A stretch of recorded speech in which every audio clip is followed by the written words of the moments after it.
Bapa di surga, ini saatnya kami bersama-sama akan belajar firman-Mu. Kami dengan rendah hati memohon, kiranya Roh Kudus berkenan menuntun kami satu persatu, dibawa sampai kepada kebenaran yang ingin Engkau izinkan kami pahami. Tuhan, tolonglah hamba-Mu yang berkata-kata, supaya dapat dengan benar, dengan baik, menyampaikan penjelasan kebenaran firman-Mu. Demi nama Tuhan Yesus kami berdoa. Amin. Tema kita minggu ini, Tiatira menghadapi pengajaran palsu. Jemaat di Tiatira menghadapi pengajaran yang palsu. Mari kita membuka Alkitab dari kitab Wahyu pasal yang kedua, ayat 18 sampai ayat yang ke-29. Wahyu pasal yang kedua, ayat 18 sampai dengan ayat yang ke-29. Demikian firman Tuhan akan saya bacakan. Kepada jemaat di Tiatira, dan tuliskanlah kepada malaikat jemaat di Tiatira, inilah firman Anak Allah, yang matanya bagaikan nyala api dan kakinya bagaikan tembaga. Aku tahu segala pekerjaanmu, baik kasihmu maupun imanmu, baik pelayananmu maupun ketekunanmu.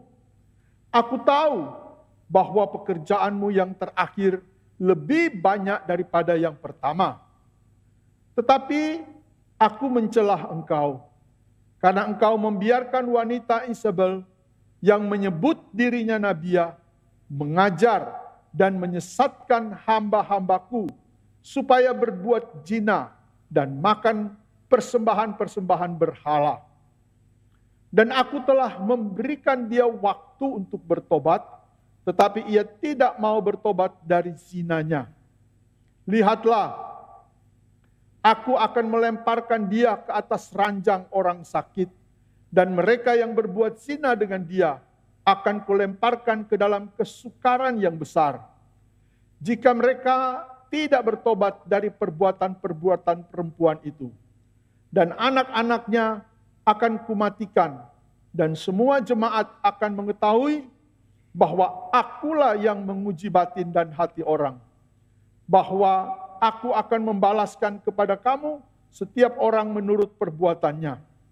Tetapi kepada kamu, yaitu orang-orang lain di Tiatira yang tidak mengikuti ajaran itu dan yang tidak menyelidiki apa yang mereka sebut seluk-beluk iblis. Kepada kamu, aku berkata, aku tidak mau menanggungkan beban lain kepadamu.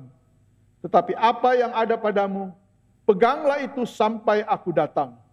Dan barang siapa menang dan melakukan pekerjaanku sampai kesudahannya, kepadanya akan kukaruniakan kuasa atas bangsa-bangsa. Dan ia akan memerintah mereka dengan tongkat besi. Mereka akan diremukan seperti tembikar tukang periuk, sama seperti yang kuterima dari Bapakku. Dan kepadanya akan kukaruniakan bintang timur. Siapa bertelinga, hendaklah ia mendengarkan apa yang dikatakan Roh kepada jemaat-jemaat. Sampai di sana pembacaan firman Tuhan. Kitab Wahyu itu ditulis oleh Rasul Yohanes pada waktu ditahan atau dipenjara di Pulau Patmos. Karena waktu itu pemerintah Roma memerintah dengan kejam, maka Tuhan dengan caranya yang ajaib memberikan penglihatan kepada Rasul Yohanes dan menulis surat Wahyu itu dalam bentuk simbol-simbol untuk menggambarkan situasi yang ada pada waktu itu, menggambarkan penguasa yang ada pada waktu itu, dan menganjurkan atau menasihatkan bagaimana gereja bersikap menghadapi pengajaran palsu atau pengajaran sesat.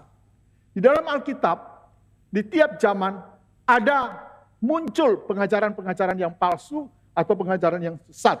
Misalnya di dalam kitab 1 Raja-Raja pasal 18, situ dikatakan Elia di Gunung Karmel, dia menghadapi nabi-nabi Baal. Demikian juga 1 Raja-Raja 22 dikatakan nabi Tuhan melawan nabi palsu. Dan dalam perjanjian baru, di kitab Matius pasal 7 ayat 15, di situ ada dikatakan, nabi palsu yang mengenakan dirinya seperti domba, tapi sesungguhnya dia adalah serigala yang jahat. Filipi pasal 3 ayat 2, di situ Rasul Paulus menyinggung ada ajaran-ajaran yang keliru dalam gereja Tuhan, dan dengan keras Rasul Paulus mengatakan, ada anjing-anjing, ada pekerja jahat, ada penyunat yang palsu. Demikian juga di dalam 2 Petrus 2 ayat 1, di situ disebut ada guru-guru palsu yang menyesatkan anak-anak Tuhan, membuat mereka berbuat dosa. Jadi setiap zaman ada muncul pengajaran palsu atau pengajaran sesat. Pada zaman Rasul Paulus ada, pada zaman Tuhan Yesus ada, pada zaman Rasul Petrus ada. Dan demikian juga sampai saat sekarang ini. Nah, bagaimana kita menghadapi pengajaran yang palsu itu? Ada satu pemikiran usulan seperti ini. Memahami dengan baik pengajaran yang benar, itu akan membantu kita untuk menilai dan menetapkan pengajaran yang palsu atau pengajaran yang sesat. Jadi, kalau kita belajar baik-baik Alkitab, kita mengikuti perkembangan bimbingan dari gereja kita dengan tepat, maka kalau ada pengajaran yang palsu, kita bisa membedakannya. Beberapa tahun yang lampau, semasa belum punya mesin hitung di bank-bank, belum ada lampu untuk mendetektor uang-uang palsu. Menurut cerita di Amerika maupun di Eropa, pegawai kasir yang akan ditugaskan sebagai kasir di bank, mereka beberapa saat, beberapa waktu ditaruh di satu tempat, dan mereka berkewajiban menghitung uang dengan tangannya, uang-uang yang asli. Nanti sudah beberapa waktu, sudah memenuhi targetnya itu, mereka baru dipindahkan di bagian kasir. Nah, karena dia sudah berbulan-bulan atau beberapa saat menghitung uang yang baik, yang asli, waktu dia bertugas menghitung uang, tahu-tahu ada satu sisipan uang palsu, dia bisa tahu, wah ada satu yang tidak benar, dia keluarkan, kemudian dicek, oh ya betul palsu. Jadi karena tangannya itu seperti sudah ada mata, sudah ada alat perasa yang khusus, bisa merasakan hal yang palsu, uang yang palsu, dan waktu disendirikan, ya itu memang betul palsu. Sekarang sudah ada mesin hitung, sudah ada lampu untuk mengecek itu, jadi tidak perlu lagi seperti itu. Tapi maksudnya dari pemikiran ini, kita belajar baik-baik firman Tuhan, kita mengikuti bimbingan dan tuntunan yang dilaksanakan oleh gereja. Maka kalau ada ajaran yang salah, kita bisa merasakan, ini kok lain ya. Tidak seperti yang diajarkan di gereja. Tidak seperti firman Tuhan yang saya pahami. Nah, hari ini kita coba belajar dari nasihat Rasul Yohanes kepada gereja yang ada di Tiatira. Waktu itu Rasul Yohanes menerima penglihatan dari Tuhan dan dia menulis, mengapa hanya 7 gereja saja yang dikirim? Apakah waktu itu memang hanya 7 gereja? Tidak. Ada banyak gereja pada waktu itu. Tapi diambil 7. Nah, angka 7 menurut budaya waktu itu adalah angka yang sempurna. Jadi 7 gereja yang mewakili gereja-gereja yang ada pada waktu itu sudah menjadi contoh, sudah cukup untuk memberitahu kepada masyarakat pada waktu itu. Jemaat pada waktu itu. Jadi surat ini berguna, bermanfaat bagi gereja zaman itu. Tapi juga bermanfaat, berguna bagi kita yang sekarang hidup 2000 tahun kemudian. Nasihat-nasihat apa yang diberikan oleh Tuhan melalui penglihatan Rasul Yohanes? Bagian yang pertama,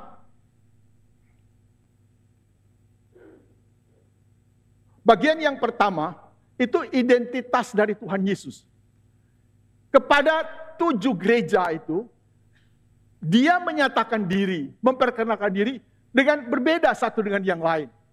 Misalnya di jemaat Smyrna, dia mengatakan akulah Alfa dan Omega. Akulah yang awal dan yang akhir. Nah, di dalam Tiatira, Yesus mengatakan identitasnya disebut sebagai anak Allah. Matanya bagaikan nyala api, kakinya bagaikan tembaga. Simbol apa ini? Anak Allah, dia penuh dengan kuasa. Matanya bagaikan nyala api. Untuk menyatakan bahwa dia bisa melihat sampai jauh ke dalam hati kita. Jauh ke dalam pikiran kita. Jauh dalam kehidupan kita. Dia sanggup melihat semuanya itu. Dan dia bagaikan tembaga yang punya kekuatan untuk memusnahkan musuh. Menghabisi musuh. Nah, Yesus menyatakan dirinya, identitasnya seperti itu. Kepada masing-masing gereja, ada 7 gereja. Itu berbeda satu dengan yang lain. Nah, dari situ kita akan belajar bersama-sama. Yang bagian awal, Rasul Yohanes dia memberikan pujian kepada jemaat di Tiatira. Pujian tentang apa? Dikatakan, aku tahu segala pekerjaanmu, kasihmu, imanmu, pelayananmu, dan ketekunanmu. Aku tahu pekerjaanmu semakin bertambah dan berkembang. Jadi karena dia itu mempunyai mata bagaikan api yang bernyala-nyala. Jadi dia tahu kondisi jemaat di situ bagaimana. Dia memahami keadaan mereka. Pekerjaan mereka, pelayanan mereka, iman mereka. Allah yang maha tahu. Dia lihat sampai ke dalam. Di dalam kekuasaan dan kemahatauan Allah, dia tahu sebelum dan sesudahnya. Saya beri contoh misalnya. Hari ini Pendeta Nila ada di sini. Mendampingi ibadah yang kedua. Apakah Tuhan tahu nanti ibadah yang kedua tanggal 28 Juli Pendeta Nila duduk di situ? Tahu. Minggu yang lalu Tuhan sudah tahu enggak? Tahu. Bulan depan kira-kira Tuhan sudah tahu enggak? Tahu. 1000 tahun yang lalu, karena kemahakuasaan Tuhan, tahu enggak nanti 1000 tahun kemudian ada Pendeta Nila, dia ikut kebaktian kedua Gereja Kalam Kudus Solo, dia duduk di depan, pakai baju coklat, celananya hitam, dan kakinya goyang-goyang begini. Tahu enggak? Tahu. Jadi, pantas saja dia mengatakan kepada jemaat di Tiatira, aku tahu pekerjaanmu, aku tahu imanmu, aku tahu pelayananmu. Tahu semua. Terbuka di hadapan Tuhan. Tuhan mengetahui keadaan kita. Kalau pengenalan kita kepada Tuhan benar, maka kita akan hidup benar di hadapannya.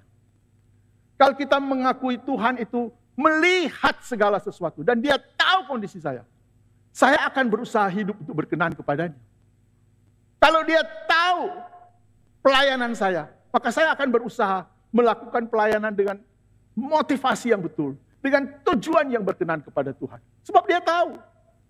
Aku tahu pekerjaanmu, tahu kasihmu, tahu imanmu, tahu pelayananmu, tahu ketekunanmu. Aku tahu pekerjaanmu semakin bertambah. Pada ayat itu dikatakan, lebih baik, lebih banyak dari yang dulu pernah kamu lakukan. Bapak Ibu saudara-saudara yang dikasihi Tuhan, saya puji Tuhan bisa mengikuti perkembangan Gereja Kalam Kudus dan Sekolah Kalam Kudus di Solo. Saya datang di Solo tahun 80. Jadi sudah 43 tahun lah ya, 43 tahun saya memahami. Saya sempat pada awal-awal di sini bertemu dengan jemaat-jemaat mula-mula. Jadi mereka yang datang dari China ke Indonesia, ke Solo dan berbakti di sini. Saya masih tahu ada beberapa jemaat di Gereja Kalam Kudus Solo yang waktu dulu itu pakai ini ya. Ini, gereja ini. Lalu ada jemaat yang tua-tua itu bercerita. Oh Pak Jimmy, dulu kan Pak Pendeta cuma satu, yang memang gereja kecil. Jadi banyak kegiatan dibantu oleh gereja, jemaat.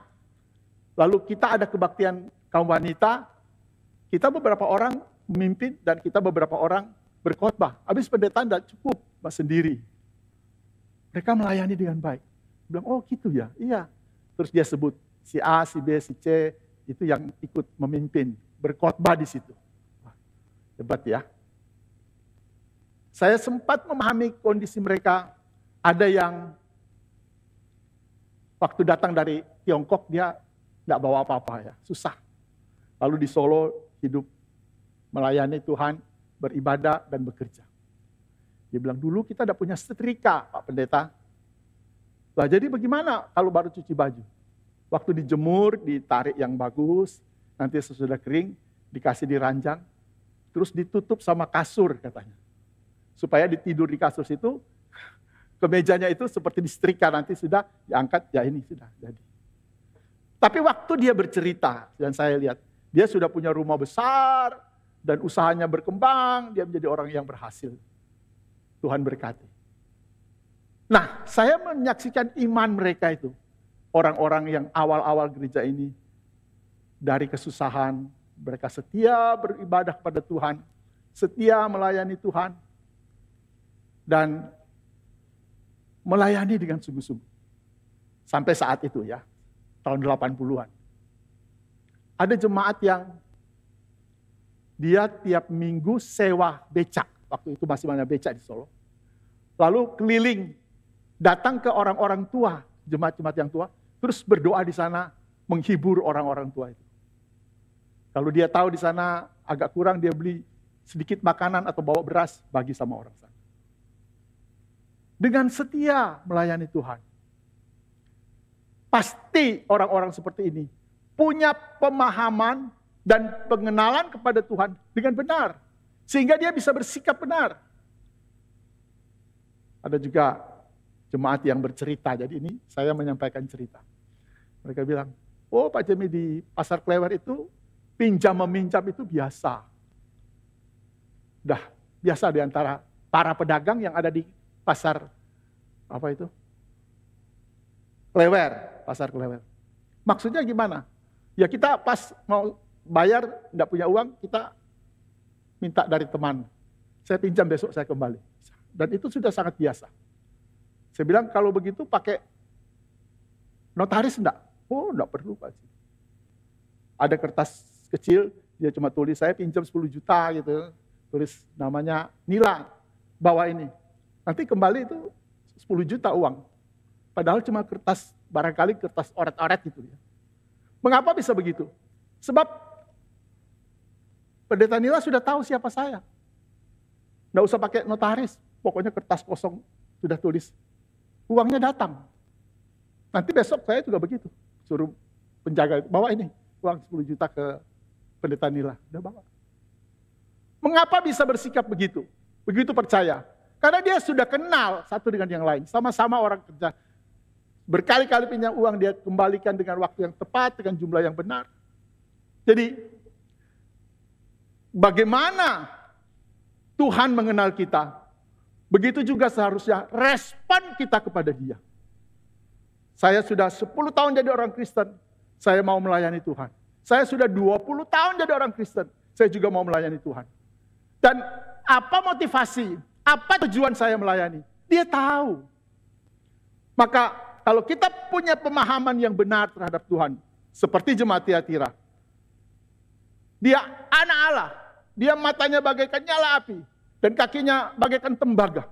Kalau saya memahami dengan benar, Tuhan saya seperti itu, maka saya tentu akan bersikap menyesuaikan dengan kemahatauan dia. Saya akan bekerja dengan baik sebab dia tahu.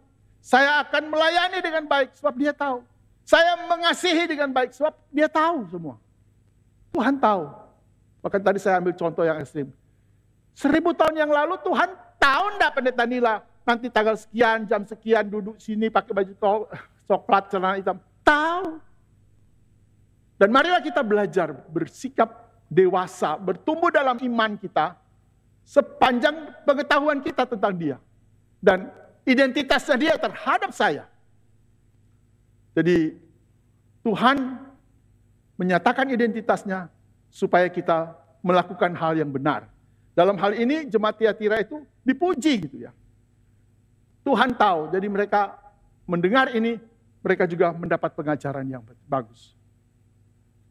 Waktu keluar dari Mesir mau ke tanah Kanaan, Tuhan menyatakan diri kepada orang Israel seperti tiang awan maupun tiang api. Pada malam hari mereka ada tiang api yang menghangatkan mereka dan menerangi perjalanan mereka. Pada siang hari ada tiang awan yang menutupi menaungi mereka. Sehingga Alkitab mengatakan mereka bisa berjalan baik siang maupun malam. Sebab yakin ada Tuhan yang menuntun mereka. Berikutnya, ada teguran. Ada teguran yang disampaikan Tuhan kepada jemaat Tiatira. Kalau tadi ada pujian, sekarang ada teguran. Tetapi aku mencelah engkau, membiarkan wanita Isabel yang menyebut dirinya nabiya, mengajar dan menyesatkan hamba-hambaku, supaya berbuat zina dan makan persembahan-persembahan berhala. Aku mencelah, aku menegur engkau. Dikatakan, karena engkau membiarkan wanita Isabel. Kata membiarkan itu sebenarnya apa artinya? Artinya membiarkan itu memperbolehkan, mengizinkan, tidak melarang, tidak menghentikan. Membiarkan saja. Ada pengajaran yang salah, yang disebut wanita Isabel ini, tapi tidak diapa-apakan. Di dalam gereja, di dalam komunitas orang percaya, keluarlah ajaran yang palsu, ajaran yang sesat. Saya waktu itu jadi kepala sekolah di SD Kalam Kudus, waktu itu di Pasar Legi, yang sekarang dipakai TK. Tempatnya kecil, di depan itu kira-kira cuma 3 meter dan luas 10 apa 20 meter. Jadi kecil. Nah, waktu anak-anak pulang, saya suka berdiri di depan, di luar, supaya bisa mengawasi mereka. Anak-anak lari sana, lari sini, lari sana, lari sini.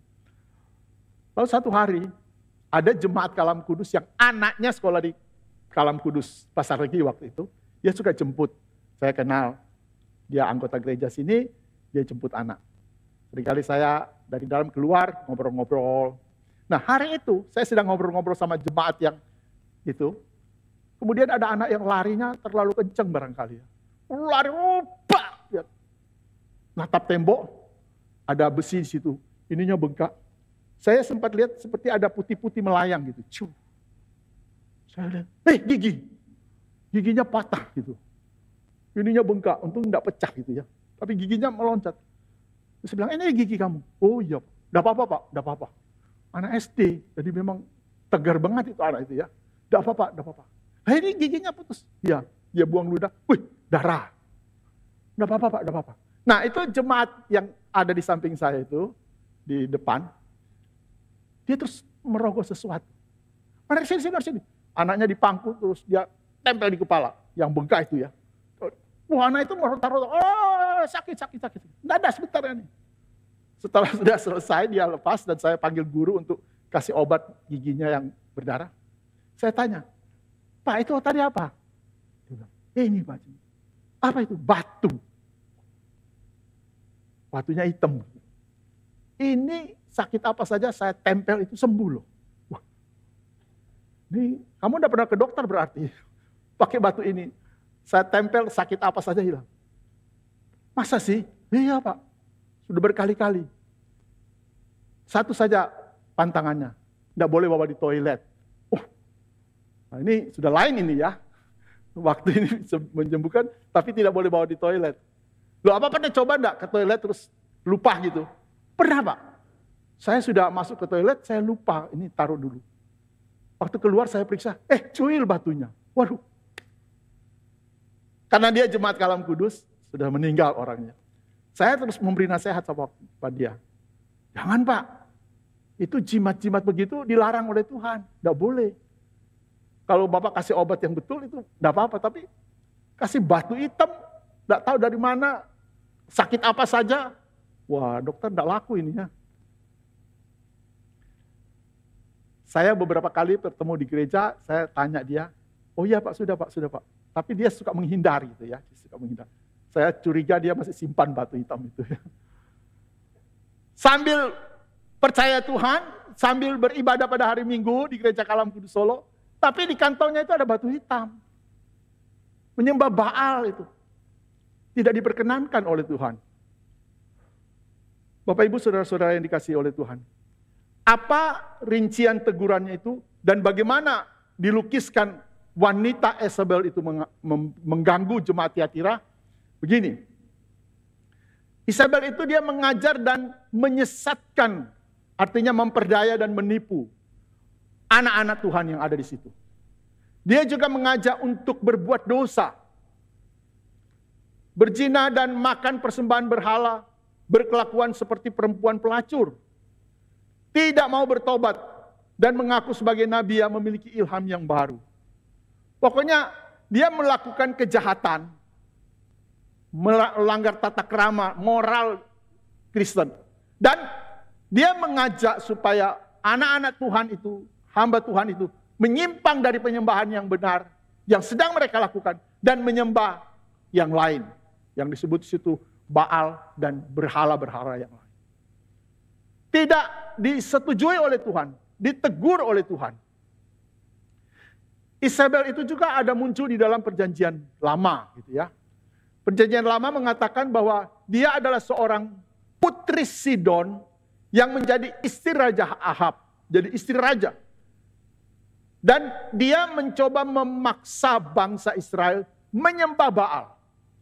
Jadi ada sedikit kemiripan antara Isabel yang ditulis di kitab Wahyu dan Isabel yang digambarkan pada kitab Raja-Raja Perjanjian Lama.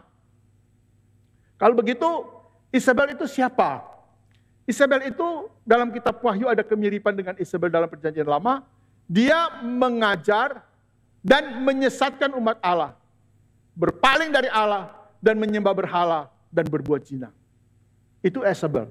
Dan Isabel juga bisa berarti sesuatu golongan atau sesuatu sistem atau aliran yang menyebabkan anak-anak Allah itu berpaling dari kebenaran di dalam Yesus Kristus kepada yang lain. Kalau tadi cerita jemaat Kalam Kudus Solo, ada juga cerita yang lain, jemaat Kalam Kudus tapi di Solo Baru. Pada satu hari saya ditelepon, Pak Jimmy bisa tolong bantu. Apa? Di rumah kami ada simpan banyak alat-alat berhala. Dan ini kami sudah runding sama suami, sebab itu suami yang punya, kita mau musnahkan, mau bakar.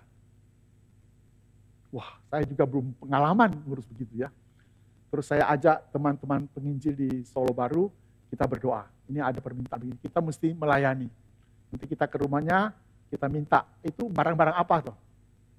Sudah ditentukan harinya, kita sudah persiapan, kita sudah berdoa, kita sudah mohon Tuhan memberi kekuatan. Terus kita datang di rumahnya dia. Dikeluarkan, ada pisau yang kecil. Terus ada pohon bambu yang katanya arahnya bertentangan begitu ya. Terus ada rompi yang dia pakai di dalam baju itu warna merah. Wah, kita datang terus dia keluarkan. Ini jemaat yang setia berbakti. Istrinya itu melayani Tuhan. Di gereja itu sungguh-sungguh. Kita kaget gitu waktu mendengar ada barang-barang begitu yang disimpan. Katanya suaminya itu punya banyak teman, lalu teman-temannya dia yang menawarkan itu untuk dia pakai. Dan herannya suaminya itu bawa. Sampai di situ kita terus berdoa, kita menyanyi, kita puji Tuhan, kita baca Alkitab, kita tengking itu, terus bawa di belakang rumah, disiram minyak, terus dibakar. Sudah semua habis, bambu habis, kayu yang habis, baju rompi di dalam itu sudah habis.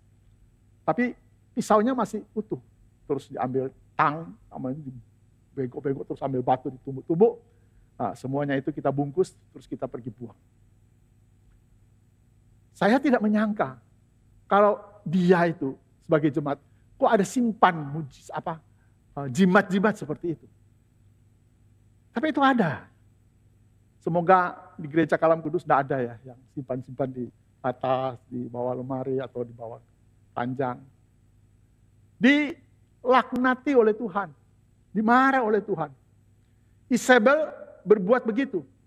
Nah, sekarang apa dasar kita menyatakan bahwa itu ajaran yang sesat, ya?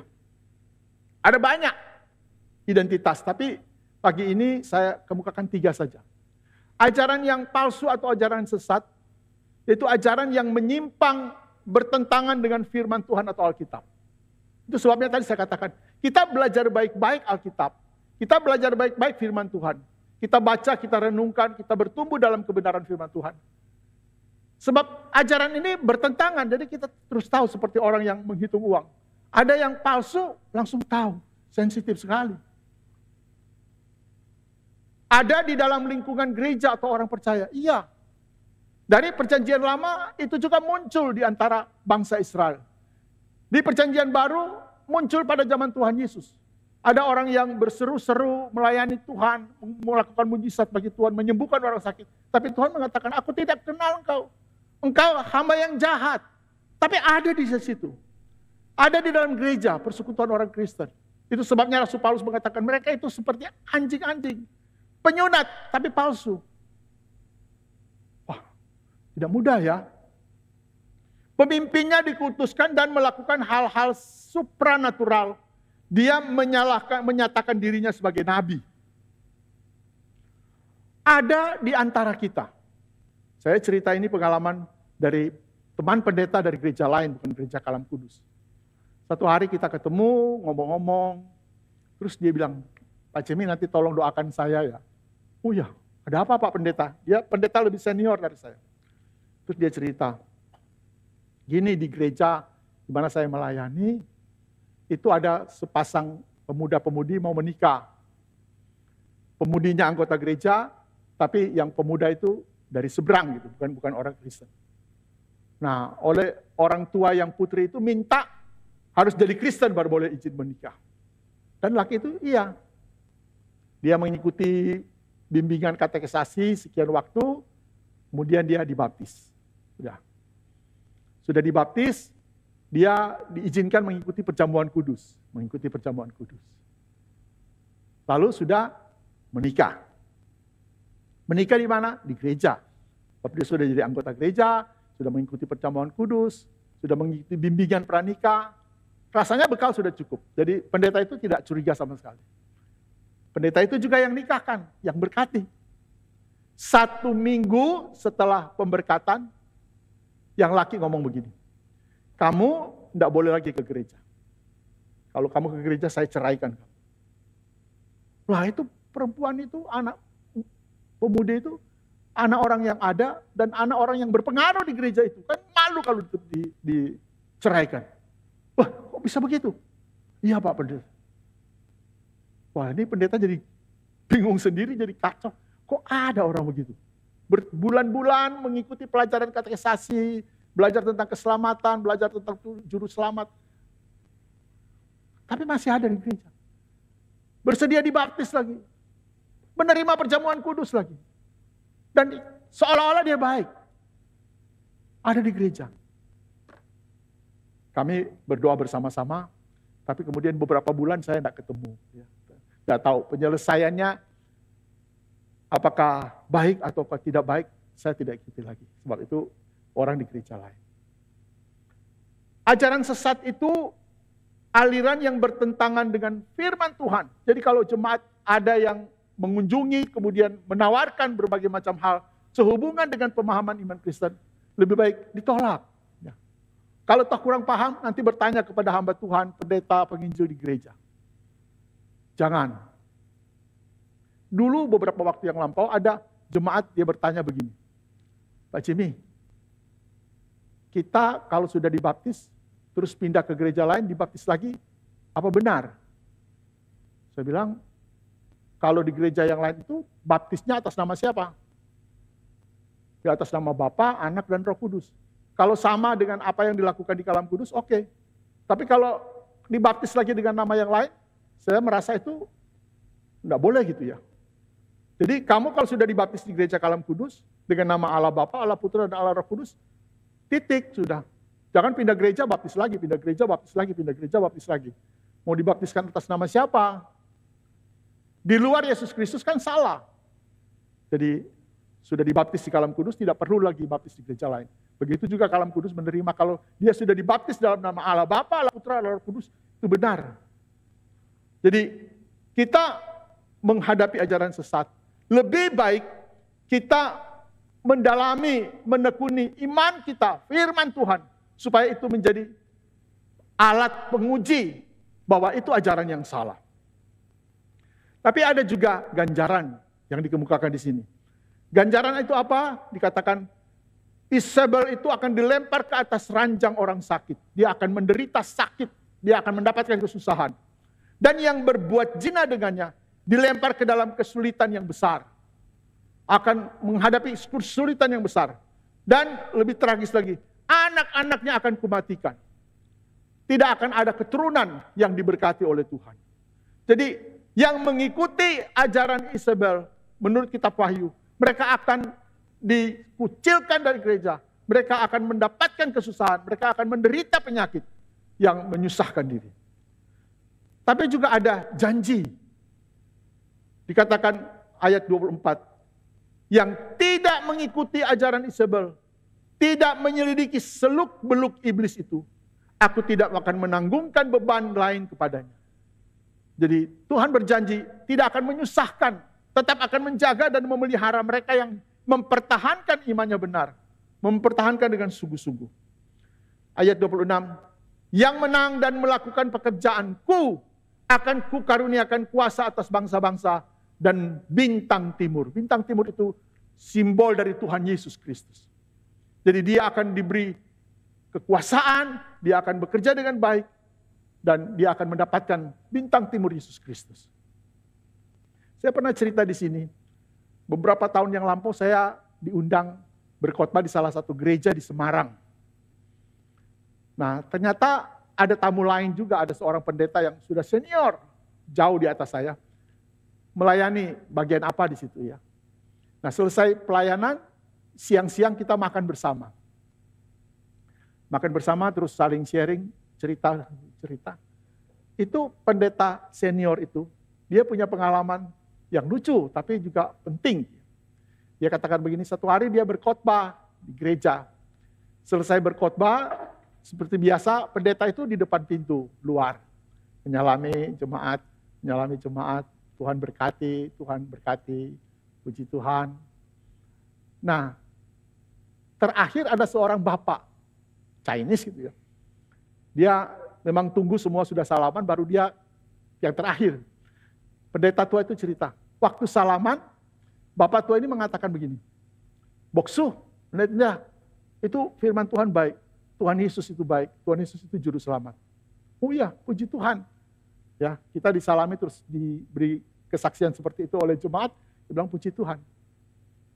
Tapi dia tambah begini, Pak Pendeta tahu enggak, kalau mau selamat, Tuhan Yesus. Oh iya betul. Tapi kalau mau dagang, sampokong itu. Wah, kok enaman itu. Sampokong tahu ya? Itu apa? Tempat sembahyang orang Buddha. Gitu ya. Jadi kalau mau cari selamat, terima Tuhan Yesus.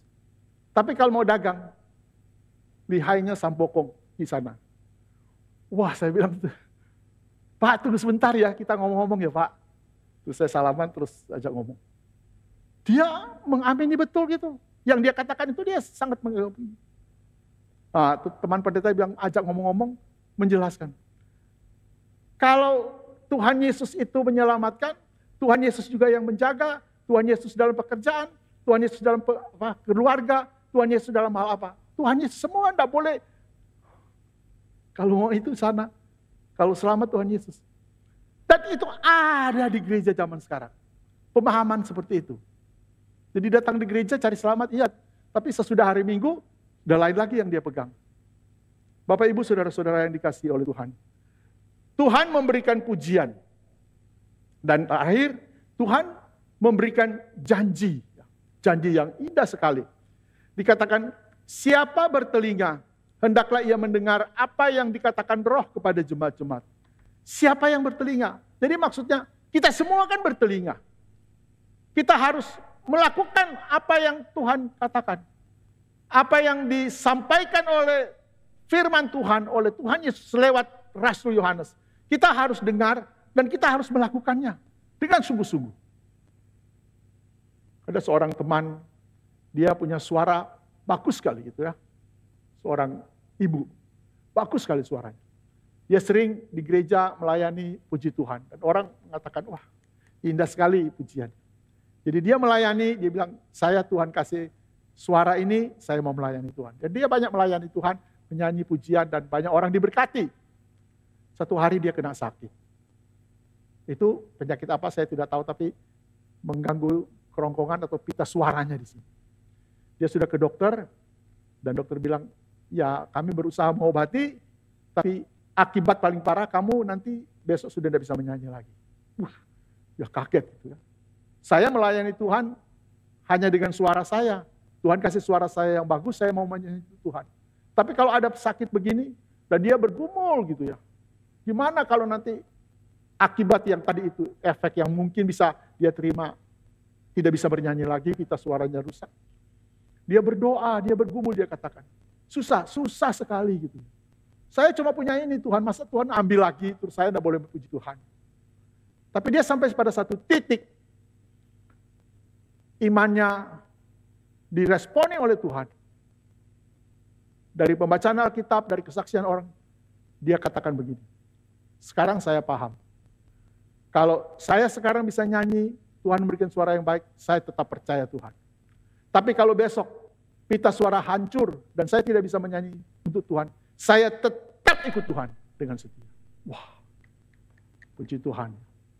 Dia memahami Tuhan sampai seperti itu. Maka dia menata hidupnya memenuhi aturan yang Tuhan tetapkan itu. Tuhan berkati, puji Tuhan. Tuhan tidak berkati, tetap puji Tuhan. Jemaat Gereja Kalam Kudus Solo bersyukur kita sudah merayakan nanti usia 67 tahun. Tuhan sudah menuntun dan memberkati gereja. Dari awal seperti itu. Sekarang sudah diberkati Tuhan dengan fasilitas yang bagus. Seharusnya membimbing iman kita juga bertumbuh dengan baik. Gereja Kalam Kudus Solo diberkati oleh Tuhan. Tuhan tahu segalanya. Dan kita bersikap memenuhi identitas seperti yang Tuhan berikan kepada kita. Selama 2 bulan ini, jemaat akan merenungkan 7 gereja yang menerima surat dari Rasul Yohanes. Kiranya dengan pemahaman ini membawa lebih kita dewasa dalam iman. Memahami Sang Juru Selamat seperti apa. Dan kita menyikapi itu di dalam kehidupan kita sehari-hari. Pekerjaan kita, iman kita, pelayanan kita, ketekunan kita kepada Tuhan. Ada sebuah doa dari pemazmur. Siapakah yang dapat mengetahui kesesatan? Bebaskanlah aku dari apa yang tidak kusadari. Barangkali saya bisa menyimpang, barangkali saya bisa bersalah. Tapi kita terus memohon Tuhan lindungi. Dan bimbing supaya saya tidak menyimpang. Karena ajaran sesat itu muncul setiap saat. Termasuk di dalam gereja Tuhan. Marilah kita menjadi jemaat yang dipuji oleh Tuhan. Karena kita sungguh-sungguh mengikut Dia. Percaya sungguh-sungguh dan bersikap yang benar kepada Allah yang menyelamatkan kita. Mari kita berdoa. Bapa di dalam surga, kami sudah mendengar, kami sudah merenungkan salah satu teladan dari gereja Tiatira di dalam Alkitab. Kami bersyukur berterima kasih kepadamu. Engkau Allah yang maha tahu. Engkau yang melihat sampai kedalaman hati pikiran kami. Kiranya Engkau menuntun kami ya Tuhan. Satu persatu. Kami dengan pertolongan Roh Kudus. Hidup berkenan dan memuliakan Tuhan.